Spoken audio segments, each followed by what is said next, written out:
Ainda nesse conceito, né, de equimose e tudo mais, vamos falar de edema, que era a questão da nasarca, né? Então, o que é o edema? É a retenção de líquido ou acumulação, né, de líquido nos tecidos do corpo. Tá? Aqui, ó. Vê, aqui eu tenho edema, né, na região dos pés, do tornozelo, aqui edema na região das mãos, tá? Então, esse aqui é o edema. Quando ele acontece em várias partes, aí a gente vai ter a anasarca, né? Que é o edema generalizado. E aí, o que é o sinal de Cassifo? Né? O sinal de Cassifo ou o sinal de Godet é um sinal clínico avaliado por meio da pressão digital sobre a pele, por menos de 5 segundos, a fim de se evidenciar o edema. Na foto da anasarca, a gente vê a compressão, né, através da mão no abdômen do paciente com a finalidade de verificar ali a questão do sinal de Cassifo, tá? Basicamente, basta você pôr o dedo, não precisa pôr a mão, tá? Eu acho que foi colocado a mão na foto ali para ficar fácil de tirar a foto, para evidenciar uma situação, mas basta pôr o dedo. E aí tem a questão das cruzes, né? Aqui, ó, uma cruz, duas cruzes e 4 cruzes. Então, ó, se você aperta, né, e forma ali o buraquinho, né, de 2 milímetros, a gente vai ter sinal de Cassifo, uma cruz. 4 milímetros, 2 cruzes. 3 cruzes para 6 milímetros e com 8 milímetros, 4 cruzes, né? Faz aquele buraquinho ali, você vê que, né, demora para voltar, né? Diferentemente de quando você aperta e ele já volta, nem forma o buraquinho, tá? Aqui, ó. Apertou, olha o buraquinho, tá? Então esse é um sinal de Cassifo de, né, 4 cruzes, né? Bem profundo esse buraquinho aqui. E aí a gente vai relembrar alguns sinais indicativos de fratura de base de crânio, né? A gente já conversou um pouquinho sobre esses sinais nas nossas anotações de enfermagem, né? Que a gente fez no comecinho. Então, né, para isso a gente vai relembrar aqui um pouquinho do crânio, né? Esse é um exame de um crânio fraturado, né? Ficou bem grave. E aí os olhos de guaxinim, né? Vocês fizeram lá a admissão de um paciente que apresentava ali, ó, os olhos de guaxinim, tá? O sinal de Bethel, né, aqui atrás, ó, vocês também, né, tinha lá na anotação para vocês, né, o boneco com o sinal de Bethel, são 2 sinais aí que, né, que são indicativos de que houve uma fratura no crânio. A gente nunca pode colocar na nossa anotação que o paciente apresenta fratura de crânio, né? Porque só exames de imagem, exame clínico que vai fazer essa determinação. O sinal de Bethel e os olhos de guaxinim são indicativos, né? São evidências, são suspeitas, coisas que me fazem pensar nessa possibilidade, tá?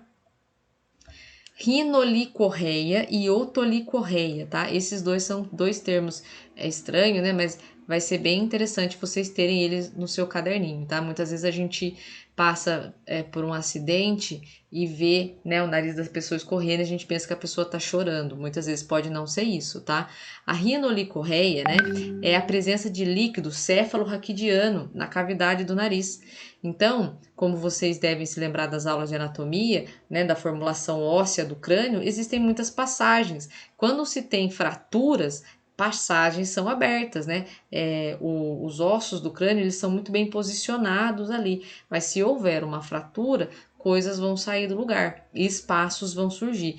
É o que acontece aqui. Então você tem presença de líquido céfalo-raquidiano saindo pelo nariz ou pelo ouvido, tá bom? Nossa, professora, mas como que eu vou saber? Assim, olhando é bem complicado, tá? Até porque o líquido céfalo-raquidiano no escuro, ou mesmo de dia, muitas vezes pode ser facilmente confundido com a coriza mesmo, né? Então vai todo um contexto, toda uma avaliação, um histórico, né? Mas novamente é uma suspeita, né? É algo que vai nos opa, pera, eu já vi isso em algum lugar, olha, vamos devagar aí, porque isso, pode ser aquilo. Então, quando a gente começa a levantar as possibilidades, a gente começa a agir com bastante cuidado com relação a isso, tá? Então, mais 2 termos para vocês ó, rinolicorreia e otolicorreia, tá?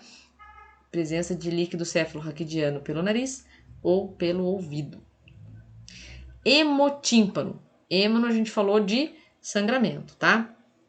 É a presença de sangue na parte de trás do ouvido médio, ou seja, atrás do tímpano. E aí eu trouxe um videozinho para vocês relembrarem como que é essa parte, né, interna ali do nosso crânio, tá? É um vídeo que muitos alunos, né, já devem se lembrar da aula de anatomia, quando a gente falou a respeito, né, da audição, mas aí eu achei legal trazer para relembrar para vocês essa questão aqui de onde é o tímpano.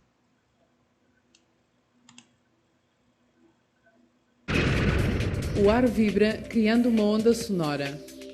O pavilhão auricular capta a onda sonora e dirige-a para o canal auditivo. No final do canal auditivo encontra-se o tímpano, que começa a vibrar. Já no ouvido médio, o tímpano comunica com a cadeia de ossículos, martelo, bigorna e estribo, que transmitem as vibrações e as amplificam até à janela oval do ouvido interno.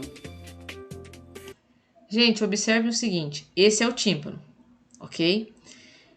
Continue observando tudo que tem para cá, daqui para cá, tá? Então, esse osso aqui, ó, se houve uma fratura nele, aonde vai parar o sangue, né? Então, olhem onde está o tímpano e olha quanta comunicação ele tem com outras estruturas que podem vir a se lesar num trauma de crânio, por exemplo.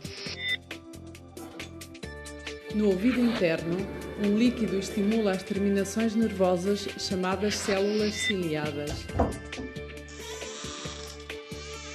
As células ciliadas enviam impulsos elétricos através do nervo auditivo até ao cérebro.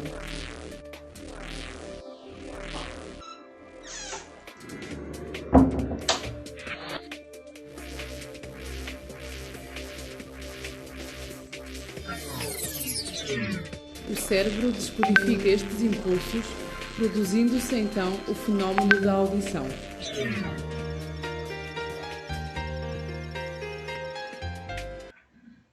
Acho que deu para vocês relembrarem ali a localização do tímpano e quanta coisa pode acontecer ali dentro, né, do crânio e acabar refletindo nessa parte do tímpano.